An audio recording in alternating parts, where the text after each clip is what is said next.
तो देखो बच्चों, अभी हम लोग लेक्चर नंबर 45 पे मूव कर रहे हैं, ठीक है ना। लास्ट लेक्चर में हम लोगों ने कई सारे क्वेश्चन की प्रैक्टिस की थी और मैंने आपसे बोला था 2-3 लेक्चर से लगातार बोल रहा हूँ कि क्वेश्चन करेंगे, लेकिन उसका टाइम ही नहीं आ पा रहा है। क्या करें, आज उसको करेंगे, ठीक है ना। तो देखो आज वही टॉपिक चालू करते हैं कि वो जो छोटी छोटी ड्रॉपलेट्स होती है ना, उन वाले क्वेश्चन को करेंगे, ठीक है ना, फिर आगे बढ़ेंगे। तो अभी अपना टॉपिक है कि equilibrium of charge liquid surface. अगर कोई लिक्विड सरफेस को अगर चार्ज दे दिया तो उसका इक्विलिब्रियम होता है, जैसे कि सोप बबल को अपन अगर चार्ज देते हैं बेटा, तो उसमें कौन कौन से प्रेशर लगते हैं वो देखते हैं। अच्छा, एक चीज तो आप ध्यान रखो कि जो प्रेशर का मैंने आपको फॉर्मूला बताया था बेटा, इलेक्ट्रोस्टैटिक प्रेशर का, इलेक्ट्रोस्टैटिक प्रेशर, इसका मैंने आपको फॉर्मूला बताया था बेटा, पीई नाम देते हैं मान लो इसको। तो हाफ इलेक्ट्रोस्टैटिक प्रेशर और एनर्जी डेंसिटी है ना, और इलेक्ट्रोस्टैटिक प्रेशर, एनर्जी डेंसिटी और फोर्स पर यूनिट एरिया, तीनों का मतलब एक ही है ना। तो इलेक्ट्रोस्टैटिक प्रेशर का फॉर्मूला था half epsilon not into E square, ये था। अब यहाँ पे जो ई था वो ई था नेट इलेक्ट्रिक फील्ड, नेट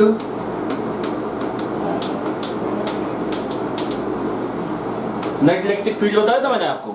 ई क्या था बेटा, नेट इलेक्ट्रिक फील्ड था, ठीक है ना। अब और ई की वैल्यू क्या थी बेटा, ई की वैल्यू होती है सिग्मा अपॉन एप्सिलॉन नॉट। तो इसकी वैल्यू यहाँ पुट करो तो इलेक्ट्रोस्टैटिक प्रेशर का एक फॉर्मूला और आएगा, half epsilon not sigma square upon epsilon square. तो देखो इस एप्सिलॉन नॉट से इस एप्सिलॉन नॉट को कैंसिल कर सकते हैं अपन।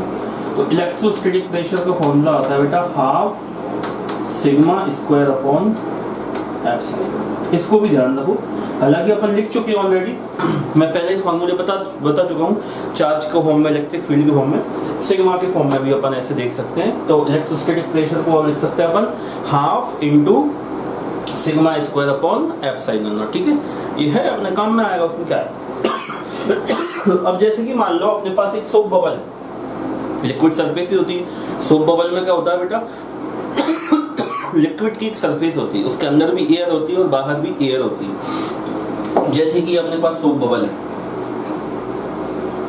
ठीक है ना, इसकी रेडियस सपोज कर लेते हैं अपन कैपिटल आर है। रेडियस कितनी बेटा, कैपिटल आर है। इसके उसको चार्ज दिया प्लस क्यू चार्ज है। अब एक चीज ध्यान रखो बेटा, जब कभी भी अपन किसी सोप बबल को चार्ज देते हैं तो वो अपने सरफेस एरिया को इंक्रीज करता है। मतलब किसी सोप बबल को अपन चार्ज देंगे तो वो अपने एरिया को क्या करता है, बढ़ाता है। मतलब किसी सोप बबल को चार्ज देने पे वो अब उसका साइज बढ़ता है। क्यों बढ़ता है, क्योंकि जैसे ही अपन इसके ऊपर पॉजिटिव चार्ज डालेंगे, नेगेटिव चार्ज डालेंगे, वो एक दूसरे को रिपल करेंगे तो सरफेस एरिया को बढ़ाते हैं, ठीक है ना। और अपन बहुत ज्यादा दे दोगे तो फूट जाएगा, सीधी सी बात है ना। तो अपन ने इसको चार्ज दिया, ठीक है ना। मान लेते हैं इसकी सरफेस चार्ज डेंसिटी है plus sigma. Surface charge density कितनी है बेटा, प्लस सिग्मा है।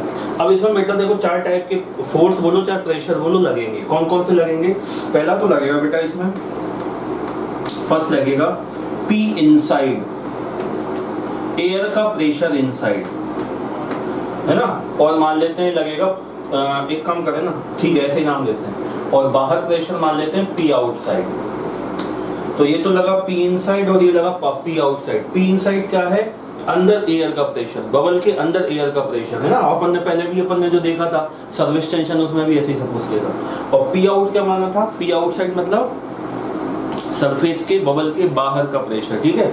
अब देखो इसमें एक दो चीजें और लगेगी, वो है इसमें, एक तो लगेगा सरफेस टेंशन का प्रेशर, वो इनसाइड लगता है, और इलेक्ट्रोस्टैटिक प्रेशर लगेगा। तो देखो एक तो पी इनसाइड लगा, दूसरा लगेगा बेटा पी आउटसाइड, ये एयर का लग रहा है ना, एयर के कारण, और थर्ड लगेगा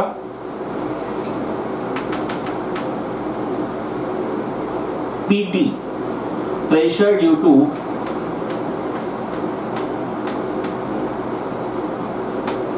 सरफेस टेंशन।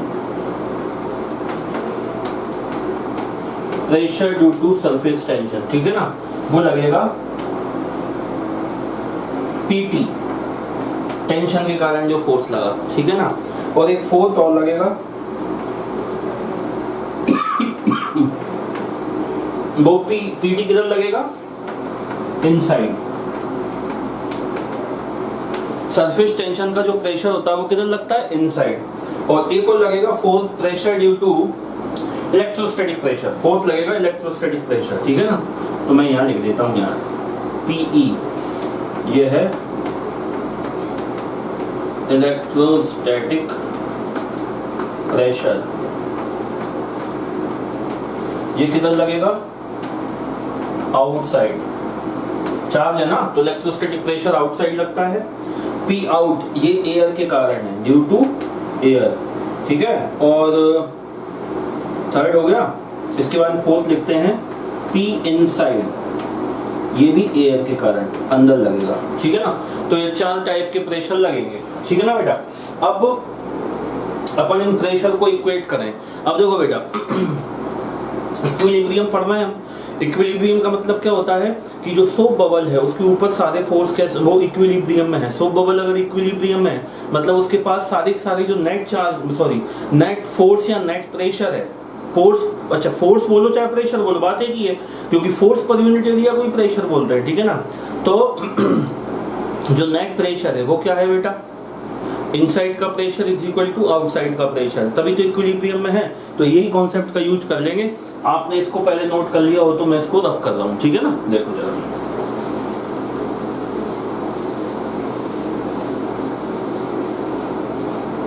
अब देखो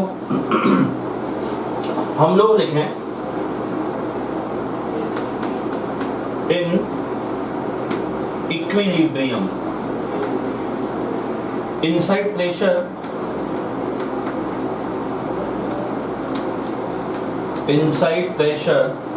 is equal to outside pressure।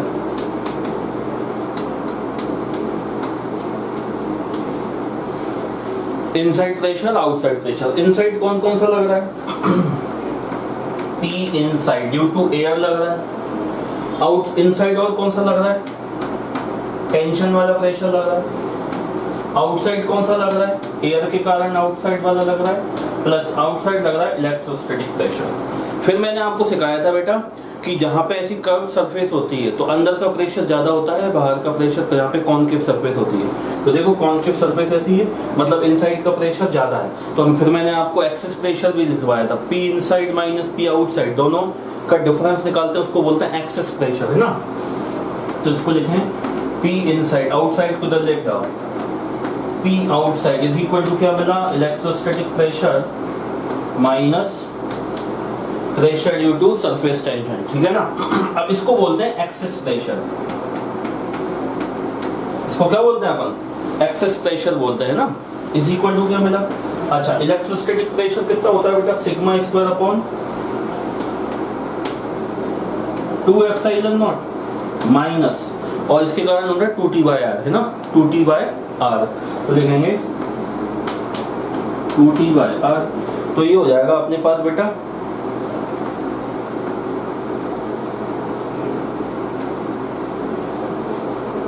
ये एक्सेस प्रेशर का फॉर्मूला सिग्मा स्क्वायर माइनस, कुछ गड़बड़ कर लिया क्या, पीटी माइनस पी आ रहा है इसमें, तो पीटी माइनस पी क्यों आ रहा है,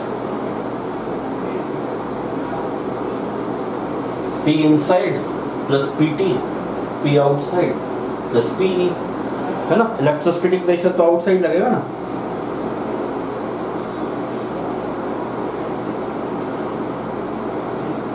P inside minus P outside, तो क्या गड़बड़ की है अपन ने यार,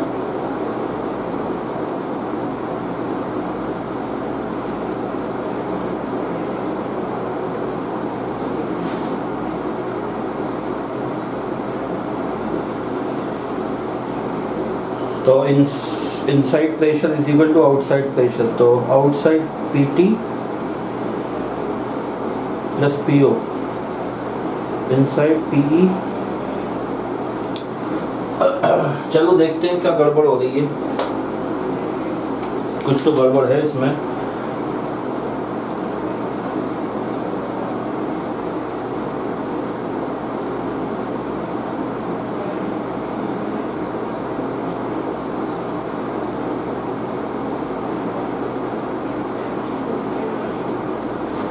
ठीक है, कोई बात नहीं, अपन तो मैग्नीट्यूड लिख लो, कोई टेंशन ही नहीं जा रहा, टेंशन नहीं लेते अपन। तो P excess is equal to sigma square upon 2 epsilon not minus 2 by R, जो भी बड़ा हो बड़े में से छोटे को माइनस करो तो एक्सेस प्रेशर अपने पास आ जाएगा, ठीक है ना। तो ये अपना हुआ soap equilibrium of charge liquid surface का, ठीक है ना बेटा। तो ये तो अपना एक फॉर्मूला हो गया। अब देखो, अगर एक्सेस प्रेशर इक्वल है, मतलब P inside is equal to P outside है, तो this is equal to this आ जाएगा। वो अपन इसी से कर सकते हैं, इसलिए लिखने की कोई जरूरत नहीं है, ठीक है ना। अब अपन करते हैं बेटा अपना नया टॉपिक है, नेक्स्ट टॉपिक वो है combination of identical charge tiny drops, ठीक है, उस पर मूव करते हैं। चलो इसको नोट करो पहले तो देखो बेटा अब आगे बढ़ते हैं, अब नया टॉपिक चालू करते हैं, ठीक है ना। देखो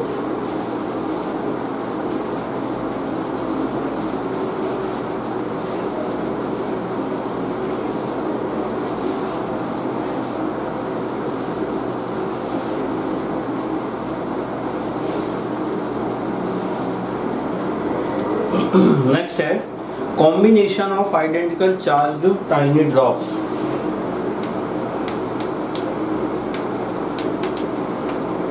combination of identical charge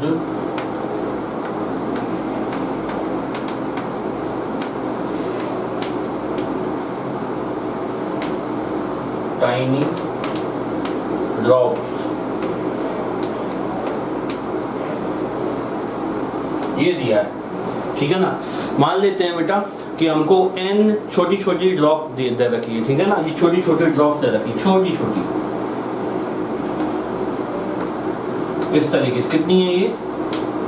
capital N। कितनी है बेटा? कैपिटल N है, ठीक है ना। तो अपन इसको लिख सकते हैं N टाइनी ड्रॉप्स। इन सबको मिला के एक बिगर ड्रॉप बना लिया अपन ने, ये बड़ी ड्रॉप बन गई, ये बिगर ड्रॉप बन गई, ठीक है ना। इसकी रेडियस है कैपिटल R, ये है बिग ड्रॉप, बिग ड्रॉप। तो n टाइनी ड्रॉपलेट्स को मिला के हम लोगों ने क्या किया, एक बड़ी ड्रॉप बना ली, ठीक है ना। अब इसके कुछ अपन वेरिएबल देख लेते हैं। मान लेते हैं बेटा ये जो स्मॉल n क्या है यहाँ पे, नंबर ऑफ ड्रॉप्स है ना। कैपिटल N क्या है, नंबर ऑफ ड्रॉप्स। और अपन इसके कुछ वेरिएबल मान लेते हैं, जैसे कि ये टाइनी है, टाइनी के अपन वेरिएबल मान लेते हैं। जैसे कि फर्स्ट लेके इसके पास मान लेते हैं इसकी रेडियस है स्मॉल r। एक के पास चार्ज है स्मॉल q, कैपेसिटी इसकी c स्मॉल, ठीक है। इसके बाद में पोटेंशियल इसका v स्मॉल। इसके बाद में अपन देखें तो इलेक्ट्रिक फील्ड इसकी E स्मॉल और सिग्मा स्मॉल। ये चार वेरिएबल अपन ने मान लिए, ये चार वेरिएबल है। स्मॉल r क्या है बेटा, radius of each tiny drop की, और चार्ज क्या है हर एक पे, स्मॉल q। हर एक का कैपेसिटी कितनी है, Cs। हर एक का वोल्टेज कितना है, पोटेंशियल कितना है, Vs। इलेक्ट्रिक फील्ड कितनी है, Es। और सिग्मा कितना है, सिग्मा s, ठीक है। ऐसे ही अपन इसकी लिख सकते हैं। ये तो अपन ने टाइनी का लिखा है ना। फिर देखें अपन इसका बिगर का, तो इसके लिए कौन कौन से वेरिएबल लिख सकते हैं बेटा। इसकी रेडियस है कैपिटल R, चार्ज इसके पास कैपिटल Q, कैपेसिटी इसकी C बिग, इसके बाद में पोटेंशियल इसका V बिग, और इलेक्ट्रिक फील्ड E बिग और सिग्मा बिग। ये अपन ने इसके वेरिएबल सपोज कर लिए, दोनों की दोनों ड्रॉपलेट्स के। अब देखो बेटा ध्यान रखो, इसमें दो कंजर्वेशन लगते हैं। एक तो चार्ज कंजर्वेशन लगेगा, क्योंकि चार्ज को ना तो क्रिएट कर रहे हैं अपन इस प्रोसेस में, ना अपन डिस्ट्रॉय कर रहे हैं। जितना बिफोर चार्ज था उतना ही आफ्टर चार्ज होगा। दूसरा लगेगा वॉल्यूम कंजर्वेशन। पूरी की पूरी एंड ड्रॉपलेट्स को मिला के जो वॉल्यूम था, उनका जो वॉल्यूम था, पूरी एक को बनाने के बाद भी वही वॉल्यूम रहेगा। तो यहाँ पे ध्यान रखो, दो कंजर्वेशन लगाएंगे अपन, चार्ज कंजर्वेशन और वॉल्यूम कंजर्वेशन। तो अपन फर्स्ट लगाएं, फर्स्ट यूज कर रहे हैं चार्ज कंजर्वेशन, या कंजर्वेशन ऑफ चार्ज भी लिख सकते हो। कंजर्वेशन ऑफ चार्ज यूज करें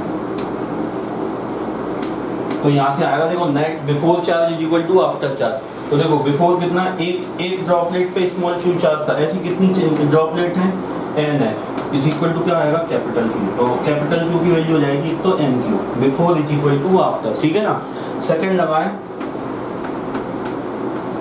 conservation of volume, conservation of volume, क्योंकि वॉल्यूम भी कंजर्व रहेगा बेटा, है ना। वॉल्यूम को भी अपन ना डिस्ट्रॉय कर सकते ना बना सकते, जो सभी को मिला के जो पहला था बिफोर ज्वाइनिंग था, जो वॉल्यूम था वो आफ्टर ज्वाइनिंग भी वही रहेगा, ठीक है ना। तो लगाएं initial volume is equal to final volume.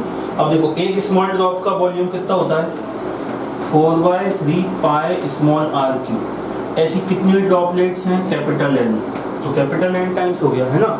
और बड़ी वाली, इन सबको मिला के बड़ा वाला बना हुआ है, तो ये किसकी इक्वल होना चाहिए, बड़े वाले की। तो उसका क्या लिखेंगे, 4/3 पाई कैपिटल आर क्यूब। तो 4/3 पाई से 4/3 पाई कैंसिल हो गया, ये मिला n into R raise to the power 3 is equal to capital R raise to the power 3। तो यहाँ से कैपिटल आर की वैल्यू मिल जाती है in terms of small R.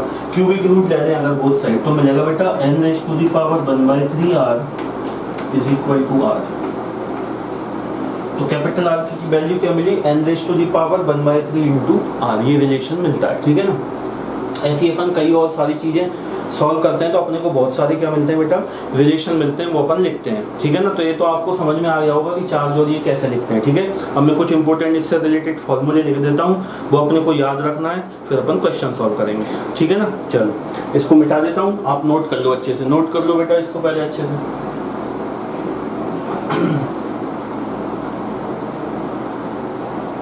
ये सारे वेरिएबल स्मॉल वाले के हैं और ये सारे वेरिएबल कैपिटल वाले के हैं ना, मतलब बिग वाले के हैं, बिग ड्रॉपलेट के।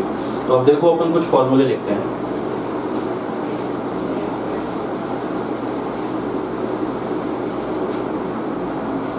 देखो बेटा सॉल्व करने के बाद अब कोई कैपेसिटी पूछे कि भाई बड़े की कैपेसिटी कितनी है, अगर अपन n को ज्वाइन कर दें तो वो आता है n raise to the power 1/t into c small.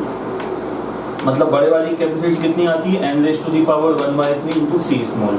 ये फर्स्ट फॉर्मूला हो गया। दूसरा फॉर्मूला अपन देखें तो sigma, charge per unit area पूछे, सरफेस चार्ज डेंसिटी, तो वो भी n raise to the power 1/3 sigma small आता है। देखो n raise to the power 1/3 का ही वेरिएशन आ रहा है अभी सारे में।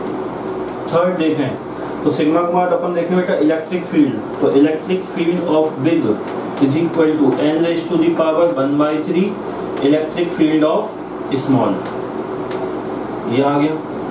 अब फोर्थ थोड़ा सा अलग है, बस फोर्थ को ध्यान रखो, बाकी तो सबका सेम है ना। देखो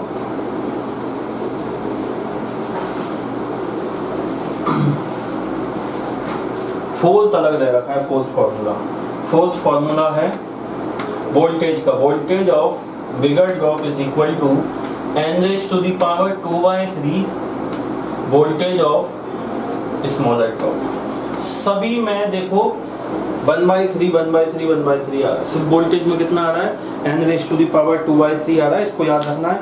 और ये सारे के सारे बहुत ही इंपॉर्टेंट फॉर्मूले हैं, ठीक है। इनको लिख के एक नोट डालो, नोट इंपॉर्टेंट लिखो।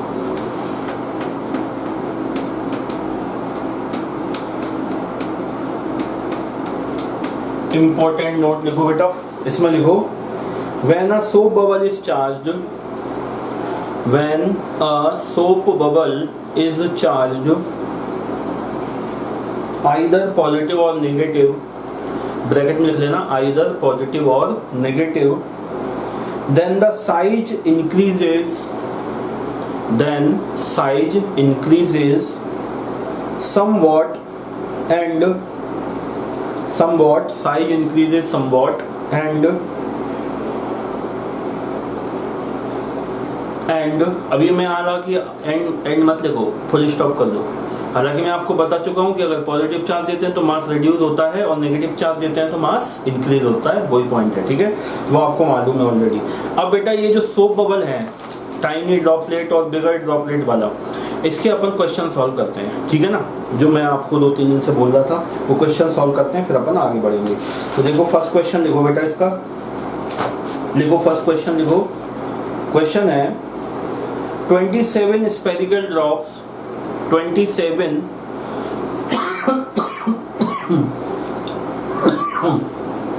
क्वेश्चन देखो बेटा, 27 spherical 27 spherical drops of radius 3 millimeter, तो of radius 3 millimeter 27 spherical drops of radius 3 millimeter and carrying 10 raised to the power minus 12 coulomb charge, carrying 10 raised to the power minus 12 coulomb charge each are combined to form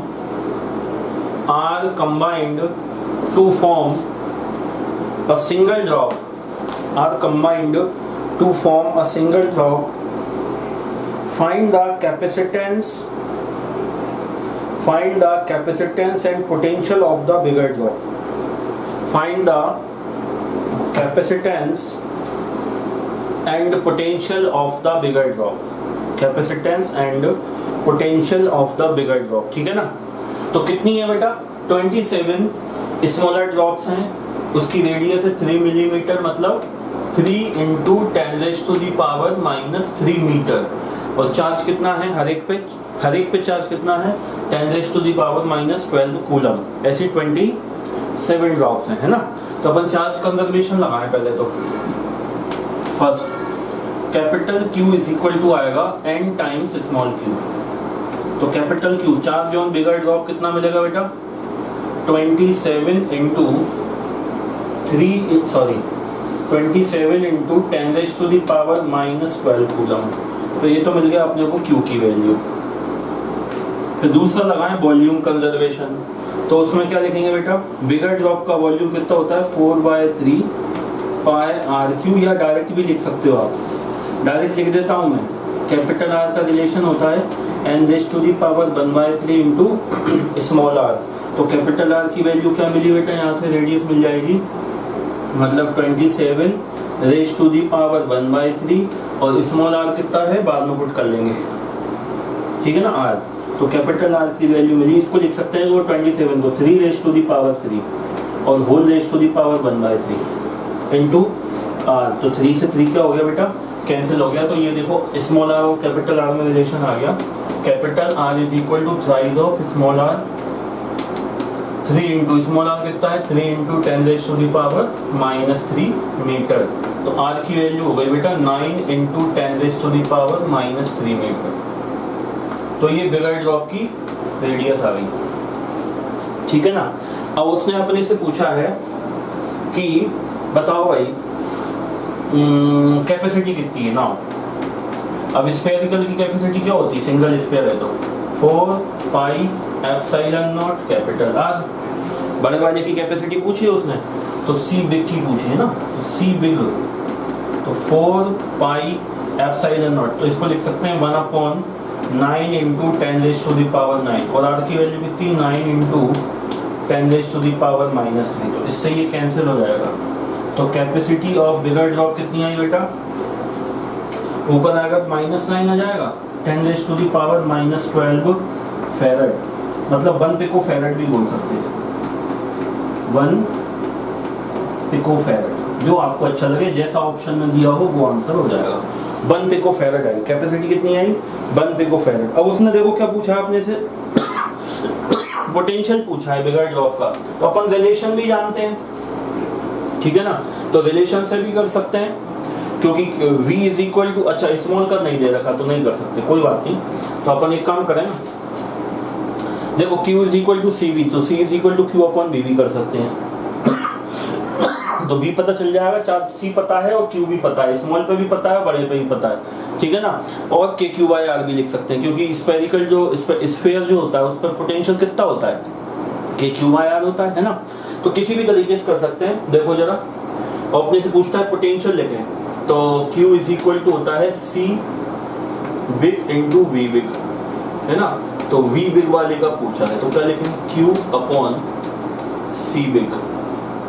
तो potential of bigger drop is equal to, charge कितना है बेटा उसके पास 27 into 10⁻⁻12 upon सी कितनी आई है 10⁻⁻12। इससे ये cancel हो जाएगा तो पोटेंशियल आया बिगर ड्रॉप का 27 वोल्ट, ये पोटेंशियल आ गया। और मान लो अगर सी वो अपने से सी निकालने का नहीं बोलता, सी निकालने का नहीं बोलता तो कैसे करते अपन, तो भी कर सकते थे। देखो इसी का मेथड नंबर 1, ये तो हो गया मेथड नंबर 1, इसी का मेथड नंबर 2, क्योंकि बेटा जो ड्रॉप है वो भी तो स्पेयर ही है और स्पेयर का पोटेंशियल क्या होता है के क्यू है यार। तो वी बिग, तो के चार्ज बिग वाले पे वाई आर, तो कितना लिखें 9 इंटू 10⁻⁹। चार्ज अपन ऑलरेडी निकाल चुके, कितना है 27 इंटू 10⁻⁻12 अपॉन आर कितना है बेटा, देखो आर में रिलेशन निकाला 9 इंटू 10⁻⁻3। देखो 9 से 9 कैंसिल और ये 10⁻⁻ ऊपर जाएगा तो माइनस का 9, -9 और +9 ये सब खत्म। तो देखो पोटेंशियल ऑफ बिगर ड्रॉप कितना है 27 वोल्ट।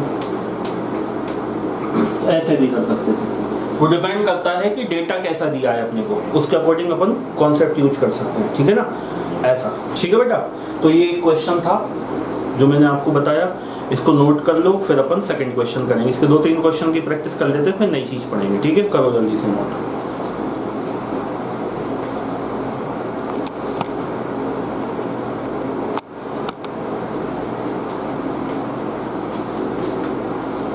अब देखो नेक्स्ट क्वेश्चन करते हैं।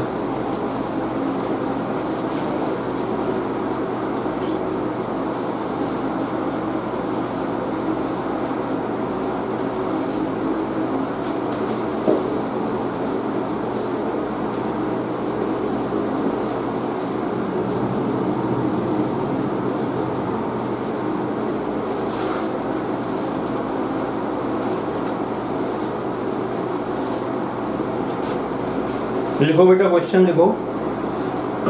8 identical spherical drops, 8 identical spherical drops each carrying 8 identical spherical drops each carrying a charge of 1 nanocoulomb, each carrying a charge of 1 nanocoulomb are at a potential of 900 volt each, are at a potential of 900 volt each. All these drops combined together, all these drops combined together to form a single large drop, to form a single large drop. Calculate the potential of this large drop. Calculate the potential of this large drop. ठीक है ना, कोई भी type की energy का loss नहीं हुआ ऐसा उसने बोला है। ठीक है ना, अब देखो जरा, तो उसने क्या पूछा है बेटा, पोटेंशियल पूछा है बिग ड्रॉप का। तो देखो एक तो डायरेक्ट फॉर्मूला ही मैंने आपको बता रखा है, डायरेक्ट ही बता रखा है। क्या बता रखा है, देखो सॉल्यूशन देखें।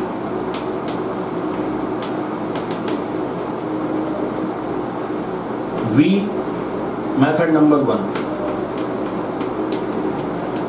क्या बता रखा है बेटा, V big is equal to n⁻2/3 into V small. ये रिलेशन हम लोगों ने, मैंने आपको बता रखा है। ठीक है ना, इस रिलेशन का यूज कर लेंगे।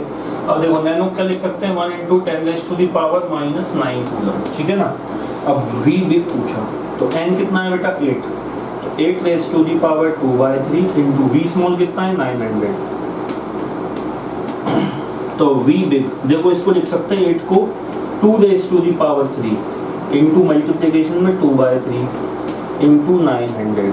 तो देखो 3 से 3 कैंसिल हो गए, है ना, तो क्या बचा 2⁻²। तो ये हो जाएगा बेटा 4 इंटू 900। तो ये आ जाएगा बिगर ड्रॉप का पोटेंशियल आ जाएगा 3600 वोल्ट। ये ऐसे हो गया बेटा सिंपल तरीका, बिल्कुल मेथड नंबर 1। कितना आंसर आया, पोटेंशियल ऑफ बिगर ड्रॉप कितना है बेटा 3600 वोल्ट आ गया, ठीक है ना। अब देखो इसमें इसी को अपन एक दूसरे मेथड से भी कर सकते हैं, जो आपको क्लिक कर जाए। मैं तो दोनों बता देता हूँ, ठीक है ना। और हो सकता है आप खुद भी एक आध कोई थर्ड मैटर अपने दिमाग में आ जाए, उससे कर लो, वो दिमाग के ऊपर है, उसमें कोई बड़ी बात नहीं है, ठीक है ना। वो अपने दिमाग में जैसा भी उस टाइम जैसा भी कॉन्सेप्ट क्लिक कर जाए उसका यूज करके अपन बस सही से सॉल्व करना चाहिए, बस ये है बात, है ना। अब देखो जरा, अब अपने को इसमें आर नहीं दे रखा नहीं दे रखा, तो अपन क्या करें बेटा, इसमें कैपिटल क्यू कैपिटल आर और स्मॉल आर में अपन रिलेशन निकाल सकते हैं। 8 दे रखा है तो capital R is equal to लिख सकते हैं, देखो relation method number 2, capital R is equal to होता है n raise to the power 1/3 into small R, ये रिलेशन होता है। तो देखो यहाँ से कैपिटल आर और स्मॉल आर में रिलेशन हो जाएगा, इसको लिख सकते हैं, देखो 8 को लिख सकते हैं 2 raise to the power 3 raise to the power 1/3 into small R, तो 3 से 3 कैंसिल, तो capital R is equal to आ गया ट्वाइस ऑफ स्मॉल आर, तो ये स्मॉल आर और कैपिटल आर में रिलेशन आ गया, ठीक है ना बेटा। अब अपने से उसने बोला है कि पोटेंशियल ऑफ स्मॉलर ड्रॉप दे रखा है, तो ये क्या लिखूं मैं, देखो इसको लिख सकता हूं VS potential of smaller drop, क्या लिखूंगा K small Q by small R, एक का लिख रहा हूँ, एक का, क्योंकि एक का ही दे रखा है उसने, 900 ईच बोल रखा है, ठीक है ना। एक स्मॉल ड्रॉप का पोटेंशियल है। फिर लिखूं मैं V बिगर ड्रॉप का, तो क्या लिखूंगा K capital Q by capital R, इसको दे दो इक्वेशन नंबर 1, इसको दे दो इक्वेशन नंबर 2, ठीक है ना। देखो चार्ज दे रखा है उसने स्मॉल q वगैरह, तो कैपिटल Q भी निकाल सकते हैं अपन, है ना, कंजर्वेशन ऑफ चार्ज से। तो वो एक और रिलेशन यूज कर सकते हो, देखो capital Q is equal to n times small q, तो कैपिटल Q आया बेटा 8 into 10 raise to the power -9 coulomb, तो अपने को एक चीज और मिल गई यहाँ से, Q भी मिल गया। तो देखो अब अपन इन दोनों को डिवाइड कर दें, इन दोनों इक्वेशंस को, तो K से क्या हो जाएगा, K कैंसिल हो जाएगा, ठीक है ना। तो क्या आया VS, स्मॉल वाले का V कितना है बेटा 900 upon V big is equal to, देखो ये आ जाएगा, ऊपर आ जाएगा R into small Q upon ये हो जाएगा small r into capital Q, ठीक है ना। अब देखो उसको सॉल्व कर लेंगे बस, तो ये हो जाएगा 900 upon V big is equal to capital R और स्मॉल r में क्या रिलेशन है, कैपिटल R को लिख सकता हूँ मैं ट्वाइस ऑफ स्मॉल r और into small q upon small r, तो कैपिटल Q को क्या लिख सकता हूँ बेटा 8 into 10 raise to the power -9, तो देखो r से r कैंसिल, है ना, और ये इंटू कैपिटल Q को लिख सकता हूँ इंटू स्मॉल q, तो ये हो जाएगा इंटू स्मॉल q से स्मॉल q क्या हो गया कैंसिल, तो क्या बचा यहाँ पे देखो 2 से ये 4 टाइम कैंसिल, तो क्या बचा देखो, तो VB इज इक्वल टू आया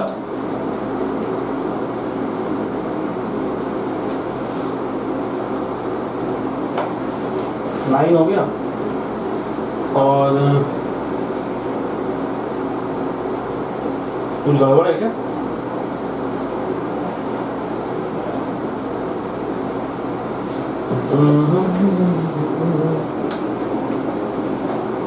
एक 10 रेज़ टू दी पावर -9 गड़बड़ कर रहा है, इसमें कहाँ गड़बड़ी हुई भाई, 8 चार्ज है 1 नैनो कूलम, फिर हो जाएगा n की वैल्यू 8, चार्ज की वैल्यू, अच्छा तो कैपिटल Q की वैल्यू आएगी इतनी, और स्मॉल q की भी तो इतनी रह रखी, तो स्मॉल q की वैल्यू लिखेंगे ना, स्मॉल q की वैल्यू लिखेंगे अपन, ये गड़बड़ लिख दिया भाई, दो जरा या तो पुट मत करो नैनो, देखो मैं दोबारा कर रहा हूँ ये कैलकुलेशन, देखना बेटा छोटी छोटी बातें गड़बड़ कर देती हैं। देखो स्मॉल q की वैल्यू या तो आप पूरी ये पुट करो नैनो में, क्योंकि अपन ने स्मॉल q की वैल्यू ये पुट कर रखी है, और अच्छा मैंने दोनों गड़बड़ कर दी, q भी लिख दिया और ये भी लिख, q की वैल्यू पुट करो 10 raise to the power -9 coulomb, तो कैपिटल Q की वैल्यू हो गई, और आप स्मॉल q की वैल्यू ये पुट करेंगे, अब ठीक है।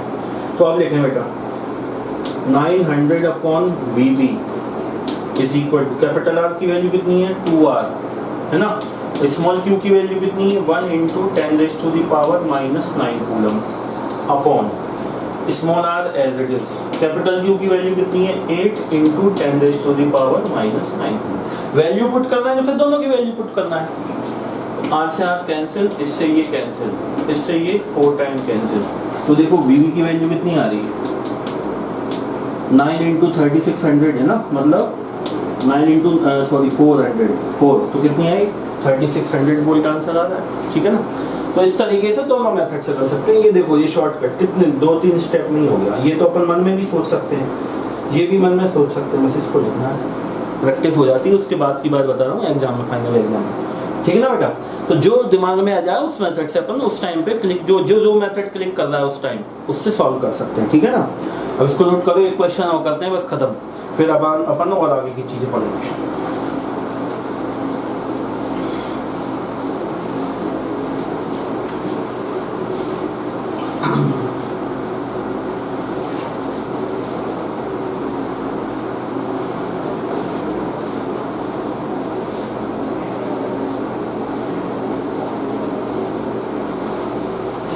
देखो बेटा, देखो एक क्वेश्चन और लिखो।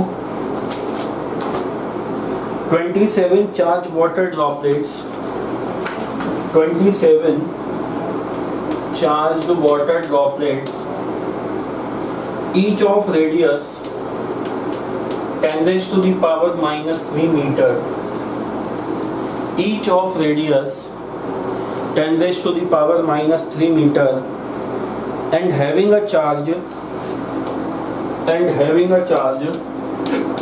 10⁻⁻12 coulomb coalesce to form a single drop,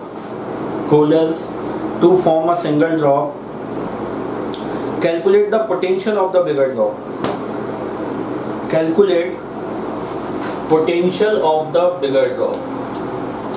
ये पूछा है। अब इसके भी दो मेथड से कर सकते हो आप सॉल्व। ठीक है ना, दोनों मेथड बता देता हूँ। देखो जरा, अपने से पूछा है calculate potential of bigger drop. तो देखो बेटा, मेथड नंबर 1 करते हैं। सबसे पहले तो देखो,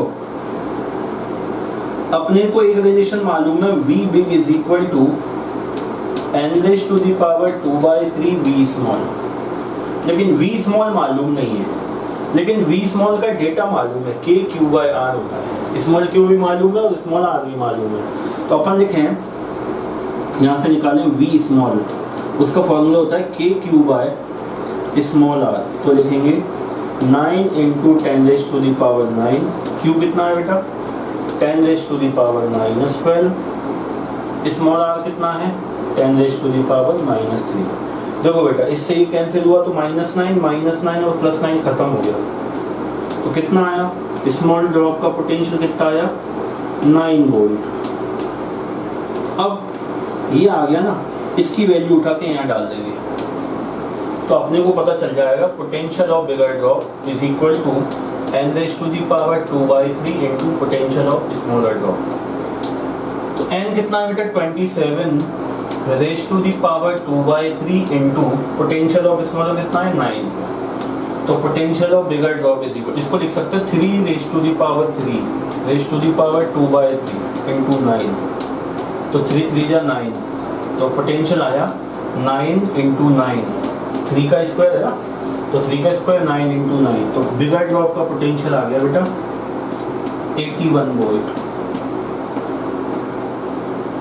एक तो आप इससे कर सकते हो, दूसरा कर सकते हो। देखो बेटा, बिगर ड्रॉप का अगर पोटेंशियल लिखें तो K/R, कैपिटल Q/R। अब कैपिटल Q मालूम नहीं है, तो देखो मेथड नंबर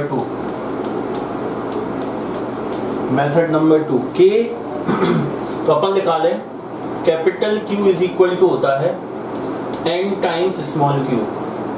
तो कैपिटल Q हो जाएगा 27 इंटू 10⁻⁻12 कूलम। ये आ गया कैपिटल Q की वैल्यू, और स्मॉल q की वैल्यू दे ही रखी है। ठीक है ना, बस आंसर हो जाएगा। कैपिटल R और स्मॉल r में रिलेशन है क्या, नहीं है तो वो भी निकाल लो। Capital R is equal to n raise to the power 1/3 into small r। तो capital R is equal to क्या आया बेटा 27 raise to the power 1/3 into small r, ठीक है ना। तो कैपिटल R की वैल्यू क्या आ गई 3 रेज टू द पावर 3, तो लिख सकते हैं अपन 27 को raise to the power 1/3 into r की वैल्यू कितनी है, r की वैल्यू r ही लिख देते हैं, कैंसिल हो जाएगा और क्या 3 से 3 कैंसिल, तो कैपिटल R कितना आया 3r। तो ये रिलेशन आ गया बेटा, ठीक है ना। अब देखो जरा, अब लिखें अपन, अच्छा अब रिलेशन का ही लिखना पड़ेगा 3 स्मॉल r की वैल्यू कितनी है 10 रेज टू द पावर -3, तो ये आ गया बेटा मीटर में, है ना। अब लिखें v बिग, वो लिखेंगे k capital Q by capital R। तो k की वैल्यू कितनी होगी 9 into 10 raise to the power 9, Q की वैल्यू कितनी है चार्ज कैपिटल Q की value 27 into 10 raise to the power -12 upon capital R की वैल्यू कितनी है बेटा 3 into 10 raise to the power -3। तो देखो इससे 3 3 जा 9, देखो 9 ये ऊपर गया तो 12 हो जाएगा, तो ये सब खत्म हो गए। तो बिगर ड्रॉप का पोटेंशियल आया 27 इंटू 3, देखो 81 वोल्ट, वही आया। अब जो मेथड आपको पसंद आ जाए, जो मेथड आपको अच्छा लगे, उस मेथड से अपन क्या कर सकते हैं बेटा क्वेश्चन को सॉल्व कर सकते हैं, या जो मेथड आपके दिमाग में क्लिक कर जाए उससे सॉल्व कर लो, ठीक है ना। आप अपना मेथड भी कोई देख सकते हो सकता है आपके मन में कोई और मेथड आ रहे हैं, उससे भी सॉल्व कर सकते हैं, लेकिन सही से सॉल्व होना चाहिए,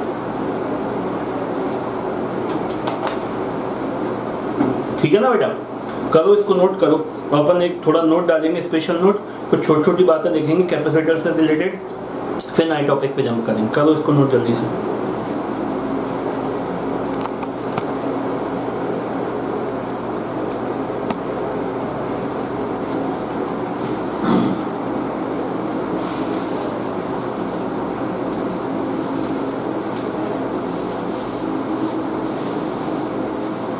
अब डालो बेटा एक स्पेशल नोट, हेडिंग लिखो स्पेशल नोट।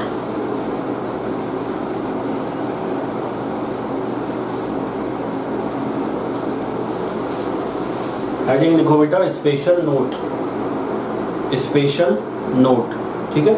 अब इसमें लिखो फर्स्ट पॉइंट, फर्स्ट पॉइंट लिखो बेटा if one of the charge plate of a parallel plate capacitor, important है लिख लो, if one of the plate of a if one of the plates of a parallel plate capacitor slides parallel to the other, then capacity decreases, ठीक है ना।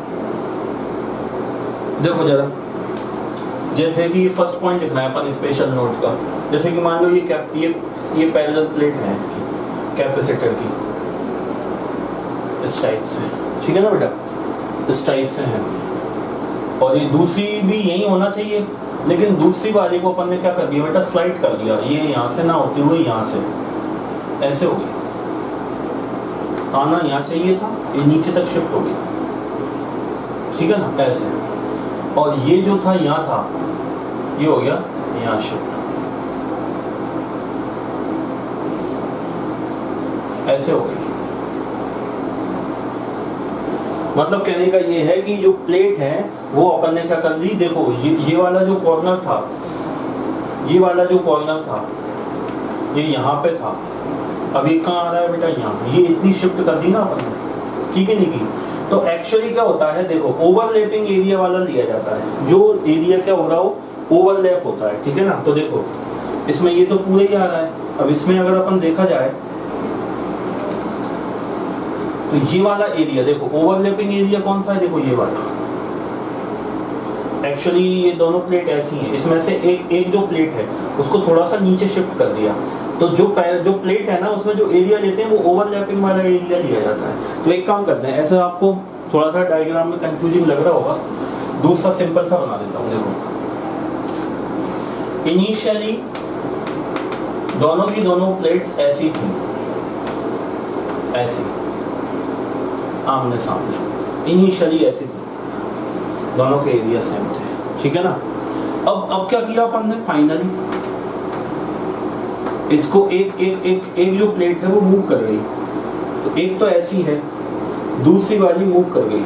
अभी इसमें जो area है वो ये पूरा एरिया है प्लेट का, ठीक है ना, ओवरलैपिंग एरिया। अब ये दूसरी वाली प्लेट को अपन ने थोड़ा सा नीचे खिसका दिया। अब ये इसका एरिया तो ए है ना, तो अपन इसमें लिखें अपन सी कैपेसिटी इन फर्स्ट केस, तो क्या लिखेंगे, एप्सिलॉन नॉट ए बाय दोनों प्लेट्स के बीच की डिस्टेंस है डी, तो लिखा डी। ये तो लिखा इस वाले केस में। इस वाले केस में क्या किया अपन ने, प्लेट को थोड़ा सा नीचे शिफ्ट कर दिया, ये देखो, तो ओवरलैपिंग एरिया लिखेंगे। अब ये लिखेंगे ए डैश, ठीक है। अब इसकी कैपेसिटी लिखें अपन सी डैश, तो क्या लिखेंगे, एप्सिलॉन नॉट ए डैश, और मान लेते हैं अभी दोनों प्लेट के बीच की डिस्टेंस डी है, तो लिखेंगे डी, ऐसे। तो कैपेसिटी चेंज हो जाती है। तो ए जो होता है ना बेटा, ओवरलैपिंग एरिया होता है, कॉमन एरिया होना चाहिए दोनों में, तो ये वाला एरिया आएगा। इसमें कौन सा एरिया आएगा, ये वाला। इसमें कौन सा एरिया आएगा, सिर्फ और सिर्फ ओवरलैपिंग वाला एरिया, ये वाला है, समझे ना, ये मैं बताना चाह रहा था। अब देखो, तो यहाँ पे ए क्या है बेटा, अब ये कॉन्सेप्ट हो गया है ना, तो C is equal to epsilon naught A by D में जो A है, ये जो A है ये क्या है, ओवरलैपिंग एरिया, ओवरलैपिंग एरिया, दोनों प्लेट का जो ओवरलैपिंग एरिया होगा, दोनों का कॉमन जो एरिया होगा, है ना, वो वाला, ठीक है। तो ये होगा अपना फर्स्ट पॉइंट। इसको बना लो, इसको बना लो, ठीक है, इसको बनाओ, पूरे को बनाओ अच्छे से। अब देखो second point, important, if both the plates of a parallel plate capacitor, if both the plates of parallel plate capacitor are touched with each other, then the resultant charge and potential difference becomes zero. Then the resultant charge and potential difference becomes zero. तो concept क्या है बेटा, जैसे दो plate हैं, ये दोनों plate पे, इस पे पॉजिटिव चार्ज होता है इनसाइड और इधर नेगेटिव। अगर ये एक दूसरे को टच कर लें तो नेट चार्ज क्या हो गया, जीरो, क्योंकि जितना इस पे पॉजिटिव है उतना इस पे नेगेटिव है, तो नेट चार्ज हो गया जीरो, और चार्ज जीरो हो गया तो KQ/R से पोटेंशियल भी क्या हो गया, जीरो। तो जब कभी भी दो प्लेट कैपेसिटर की आपस में टच कर जाती हैं तो पोटेंशियल क्या हो जाता है, जीरो हो जाता है बेटा। अब देखो इसमें मीडियम भरने का एक फायदा हुआ ना, मीडियम भरने से फायदा हुआ कि आपने ऑयल भर दिया तो दोनों प्लेटों के बीच में एक लेयर आ जाती है, तो दोनों टच भी नहीं होती और डिस्टेंस भी बहुत कम हो जाती है, कैपेसिटी भी बहुत इंक्रीज हो जाती है। एक तो ऑयल भर दिया मतलब मीडियम भर दिया, मीडियम मतलब डाइलेक्ट्रिक कांस्टेंट भर दिया, तो कैपेसिटी ऑलरेडी बढ़ गई। और मीडियम भरने से अब देखो मैंने आपको फोर्स भी निकालना बता दिया कि एक प्लेट दूसरी प्लेट के ऊपर फोर्स लगाती है ना, तो एक दूसरे के ऊपर चिपकती हैं, ऐसे टच होती हैं, ठीक है ना। तो टच होती हैं और तो आपस में टच अपन होने नहीं देना चाहते, नहीं तो कैपेसिटी जीरो हो जाएगी, कैपेसिटी हो जाएगी, पोटेंशियल जीरो हो जाएगा और चार्ज भी जीरो, चार्ज होल्ड ही नहीं कर पाएगा, चार्ज भी जीरो हो जाएगा, है ना। तो कहने का मतलब ये है, इस चीज़ को हटाने के लिए बीच में मीडियम डाल, जैसे मैंने आपको बताया था कि वो टॉयलेट पेपर वाला मैंने एक एग्जाम्पल बताया था, उस टाइप का मैंने जो सिलेंड्रिकल कैपेसिटर था उसको मैंने बचपन में तोड़ा था, तो उसमें ऑयल भरा था और वो एक ही प्लेट को ऐसे ऐसे घुमा दिया था, तो दो जैसे हर एक में एक स्फेरिकल कैपेसिटर बन रहा था, है ना, वो टच भी नहीं हो रहे थे क्योंकि बीच में ऑयल भरा था। तो इस तरीके से और भी कई सारे मेथड हैं, ठीक है ना। और देखो नेक्स्ट पॉइंट लिखो, third, capacitance of a parallel plate capacitor, important, capacitance of a parallel plate capacitor does not depend on thickness. Capacitance of parallel plate capacitor does not depend on thickness of plate, thickness and nature of the plate, thickness and nature of metal plates, thickness and nature of metal plates, ठीक है ना। तो जो capacity है parallel plate capacitor की, वो metal plate की thickness के ऊपर और उसके नेचर के ऊपर डिपेंड नहीं करती है, ठीक है ना बेटा। नेक्स्ट है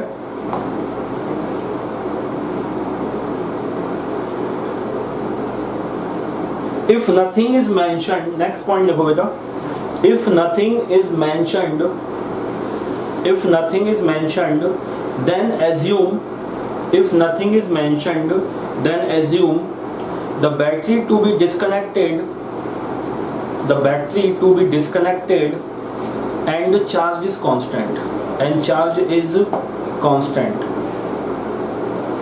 and charge is constant, ठीक है ना। नेक्स्ट पॉइंट देखो, इसको एक्सप्लेन करूंगा लास्ट में, जब मैं आपको डाइलेक्ट्रिक्स पढ़ा रहा हूँ ना। अभी मैंने डाइलेक्ट्रिक इंसर्ट नहीं की है ना, डाइलेक्ट्रिक इंसर्ट करेंगे कैपेसिटर में तब एक्सप्लेन करूंगा। अभी पॉइंट आया है इसलिए लिख लो। पॉइंट लिखो, a parallel plate capacitor is connected to a battery, a parallel plate capacitor is connected to a battery, bracket में लिखो V is equal to constant, V is equal to potential is equal to constant, मतलब जो battery है वो constant potential की है, ठीक है ना। तो लिखो, a parallel plate capacitor is connected to a battery and a slab of dielectric constant, and a slab of dielectric constant epsilon r, and a slab of dielectric constant epsilon r is inserted between the plates, is inserted between the plates, then the total energy delivered by the battery is, then the total energy delivered by the battery is divided into two parts, is divided into two parts, ठीक है ना। तो matrix वो slab डाल रहे हैं अपन parallel plate capacitor, तो दो पार्ट में जाती है, एक तो एनर्जी की फॉर्म में जाएगी, कैपेसिटर की एनर्जी बढ़ाएगी, दूसरा इसको अंदर डालने में, जो स्लैब है उसको कैपेसिटर के अंदर इंसर्ट करने में जो वर्क डन होगा उसमें जाएगी, ठीक है। तो लिखो, फर्स्ट लिखो, half is used to insert the slab, half is used to insert the slab, bracket में लिखो, work is done by field, work is done by field, ठीक है ना। ये फर्स्ट पॉइंट, मतलब स्लैब को इंसर्ट करने में जाती है हाफ एनर्जी। तो सेकंड लिखो, half is stored in the form of, half is stored in the form of electrostatic potential energy, half is stored in the form of electrostatic potential energy. तो ये कुछ important points थे, ठीक है ना। अब कुछ मैं कंडीशन बताता हूँ, उसको अपन लिखेंगे बोर्ड पे, ठीक है।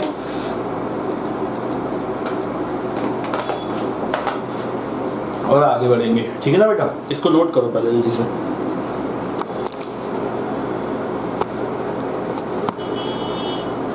देखो जरा,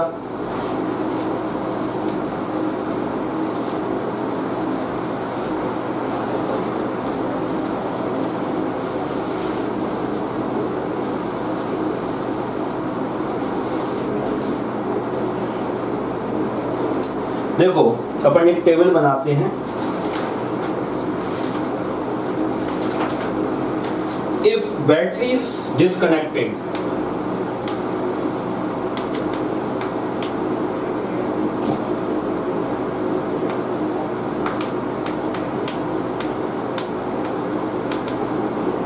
अगर कैपेसिटर से बैटरी को डिस्कनेक्ट कर दिया जाता है, कैपेसिटर से बैटरी को डिस्कनेक्ट कर दिया, मान लो एक पैरेलल प्लेट कैपेसिटर है ऐसा, इसमें लगाई हमने 20 वोल्ट की बैटरी, ये बैटरी लगाई तो ये चार्ज हो जाएगा। चार्ज करने के बाद इसको डिस्कनेक्ट कर दिया, चार्ज करने के बाद क्या कर दिया, इसको डिस्कनेक्ट कर दिया, बैटरी को हटा दिया, मतलब बैटरी डिस्कनेक्ट कर दी, बैटरी इज डिस्कनेक्टेड। तो ध्यान रखो बेटा, जो चार्ज है वो कांस्टेंट मानेंगे अपन। क्या मानेंगे कि इस पे जो चार्ज है, जैसे मान लो इस पे प्लस क्यू आ गया, इस पे माइनस क्यू आ गया, तो इस कैपेसिटर पे जो चार्ज है वो अपन मानते हैं कांस्टेंट, ठीक है ना। तो क्यू इज कांस्टेंट सपोज करेंगे, क्यू इज कांस्टेंट। तो चार्ज अगर कांस्टेंट है तो देखो कौन कौन सी चीजों में वेरिएशन कैसे कैसे आता है ना। तो अपन देखते हैं, सबसे पहले तो यहाँ पे लिखेंगे चेंज, किस चीज में चेंज कर रहे हैं अपन, चेंज, ठीक है ना। फर्स्ट लिखेंगे Q, चार्ज में क्या चेंज होगा। दूसरा लिखेंगे V, पोटेंशियल का फॉर्मूला होता है बेटा Q/C। तो यहाँ से देखो चार्ज तो कांस्टेंट है, तो V इज इनवर्सली प्रोपोर्शनल हो जाएगा C। पोटेंशियल लिख लिया, चार्ज लिख लिया, पोटेंशियल लिख लिया।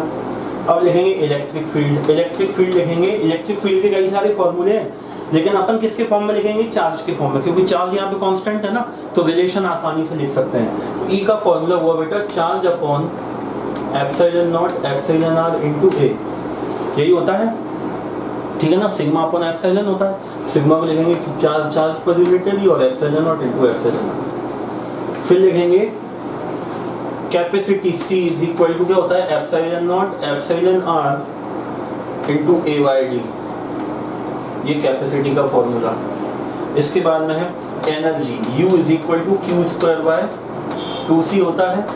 Q तो कॉमन होगा, कांस्टेंट हो गया, तो U इज इनवर्सली प्रोपोर्शनल हो गया C। तो ये सारे कई सारे वेरिएबल हैं, ठीक है ना। इनमें अपन चेंज करेंगे और देखेंगे किस में चेंज होता है, किस में चेंज नहीं होता है, ठीक है ना। चार्ज में देखेंगे तो सबसे पहले चेंज करेंगे अपन फील्ड विथ मीडियम। फर्स्ट लिखेंगे अगर कैपेसिटर फील्ड विथ मीडियम है, अगर कैपेसिटर में मीडियम भरे हैं तो चार्ज में कोई फर्क पड़ेगा? नहीं पड़ेगा, अनचेंज रहेगा, क्योंकि चार्ज तो कांस्टेंट है। अच्छा, मीडियम भरने से कैपेसिटी बढ़ती है तो पोटेंशियल क्या होगा? इंक्रीज होगा। तो क्या लिखेंगे? इंक्रीजेस, क्योंकि चार्ज कांस्टेंट है ना। तो V is inversely proportional to C, और अगर मीडियम भरते हैं अपन कैपेसिटर में तो कैपेसिटी इंक्रीज होती है, तो कैपेसिटी इंक्रीज होगी तो पोटेंशियल क्या होगा बेटा?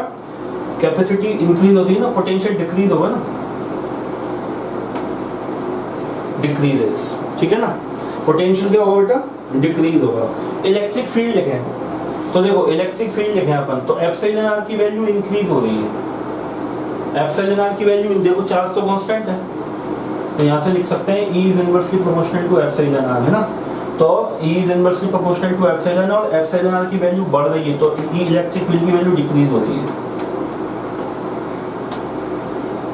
C की वैल्यू क्या होगी? इंक्रीज, क्योंकि मटेरियल बढ़ने पे कैपेसिटी इंक्रीज होती है, और कैपेसिटी इंक्रीज होगी तो एनर्जी क्या होगी? डिक्रीज होगी,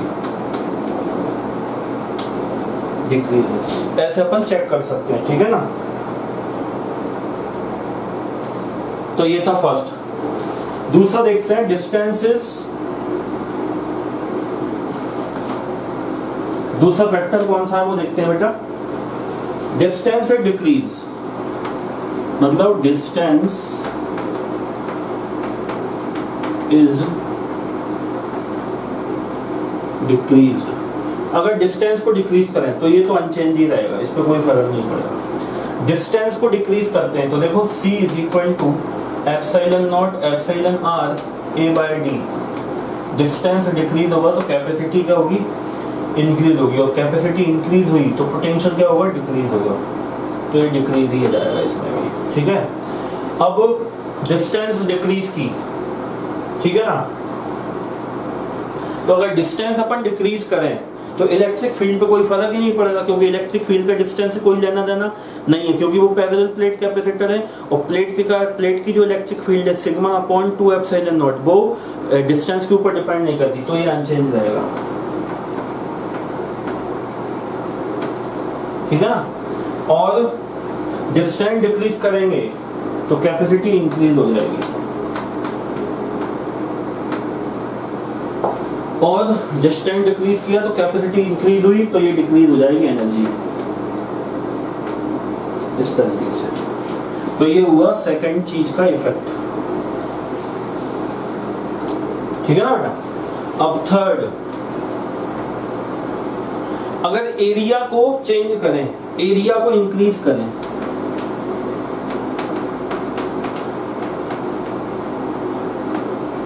एरिया इज इंक्रीज, इसमें कोई रेक्टिफिकेशन नहीं करना, समझना है कि कोई चीज को इंक्रीज या डिक्रीज करने से सभी फैक्टर्स पे कैसे फर्क पड़ रहा है, ये चीज अपने को समझना है, कोई रेक्टिफिकेशन नहीं करना, इस बात का ध्यान रखो बेटा, ठीक है ना। तो देखो, अगर एरिया को इंक्रीज किया जाए तो चार्ज तो अनचेंज ही रहेगा, इसमें कोई फर्क नहीं पड़ना, चार्ज भी, क्योंकि प्लेट वो तो बैटरी जो दे चुकी वो दे चुकी, उससे कोई फर्क नहीं पड़ना चार्ज पे।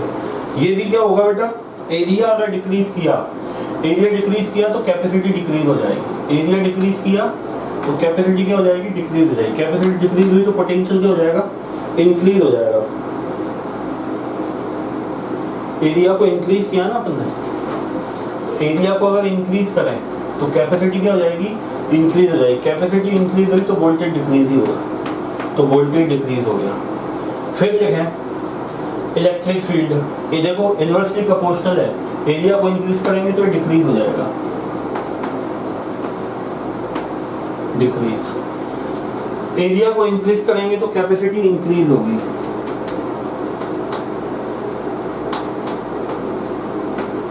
और ऐसे ही एरिया को इंक्रीज करेंगे तो कैपेसिटी इंक्रीज होगी तो एनर्जी डिक्रीज होगी, ऐसे। तो ये कई सारे फैक्टर्स देखे अपन ने, ठीक है ना बेटा, ये वाले तो ऐसे चेंज होते हैं, ठीक है। अभी तो अपन ने कौन से देखे कि अगर बैटरी किसी कैपेसिटर जो है उसमें अपन ने बैटरी लगाई, उसको चार्ज कर लिया, Q तक चार्ज कर लिया, उसके बाद बैटरी को डिस्कनेक्ट कर दिया, तो चार्ज कांस्टेंट सपोज करके हमने कई सारी चीजें हम देखी, ठीक है ना। अब देखेंगे बैटरी स्टिल कनेक्टेड, दूसरा देखेंगे बेटा बैटरी कनेक्टेड है, बैटरी कनेक्टेड है तो पोटेंशियल कांस्टेंट रहेगा। तो सारे फैक्टर्स में पोटेंशियल के अकॉर्डिंग क्या चेंज आएगा वो देखेंगे, इसको नोट कर लो पहले अच्छे से।